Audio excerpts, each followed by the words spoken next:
wabarakatuh. Perkenalkan, saya Nyimas Nurlaili Rosidah. Saya dari kelas Ilmu Politik 2002A. Di sini saya akan membahas sosiologi dan antropologi beserta ruang lingkupnya, kemudian interaksi sosial, dan kemudian saya akan memberikan contoh analisis studi kasus dalam sosiologi dan antropologi. Oke, langsung saja ke videonya. Let's check it out. Sosiologi dan antropologi. Sosiologi adalah pengetahuan atau ilmu tentang sifat masyarakat, perilaku masyarakat, dan perkembangan masyarakat. Kajian objeknya yaitu masyarakat. Kemudian antropologi adalah suatu studi yang mempelajari tentang kehidupan manusia baik dari segi fisik, sosial, dan budayanya. Unsur-unsur dalam sosiologi.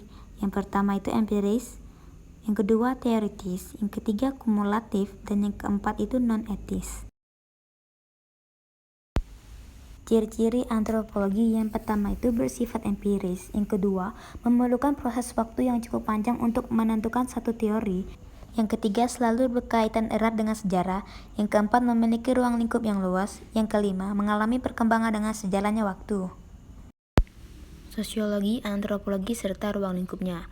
Sosiologi mencakup seluruh interaksional sosial yang berlangsung antar individu dengan individu, individu dengan kelompok, dan kelompok dengan kelompok. Pokok-pokok bahasan sosiologi yang pertama fakta sosial, yang kedua tindakan sosial, yang ketiga khayalan sosial, dan yang keempat realitas sosial. Ruang lingkup ilmu antropologi ada 5 sub-ilmu yang dipelajari. Yang pertama masalah asal dan perkembangan manusia, yang kedua masalah aneka ragam ciri fisik manusia, yang ketiga masalah perkembangan persebaran aneka ragam budaya manusia, yang keempat masalah asal perkembangan dan persebaran bahasa yang diucapkan di seluruh dunia, dan yang kelima masalah mengenai asas-asas dari masyarakat dan kebudayaan manusia dari aneka ragam suku bangsa. Interaksi sosial. Pengertiannya, interaksi sosial adalah hubungan timbal balik antara individu dengan individu maupun kelompok atau kelompok dengan kelompok. Interaksi sosial bisa terjadi di mana saja, termasuk di lingkungan sekitar, dalam kehidupan sehari-hari. Syarat interaksi sosial ada 2. Yang pertama kontak sosial, yaitu bisa berkontakkan fisik. Yang kedua itu komunikasi, yaitu proses penyampaian pesan dari seseorang kepada orang lain, baik secara langsung maupun tidak langsung. Ciri-ciri interaksi sosial. Yang pertama, jumlah pelaku lebih dari 1 orang.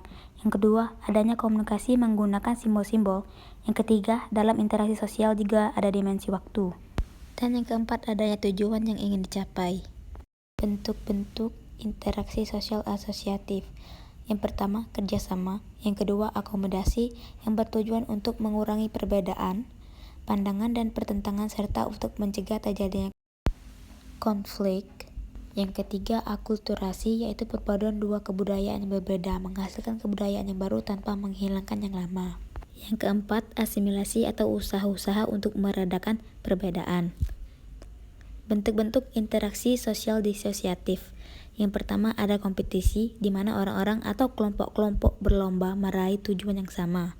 Yang kedua, kontravensi, yaitu berupa sikap menentang dengan tersembunyi agar tidak ada konflik terbuka. Yang ketiga atau yang terakhir, yaitu pertikaian yang terjadi karena paham dan kepentingan yang berbeda. Ancamannya bisa berupa kekerasan, kontak fisik antar pihak yang bertentangan.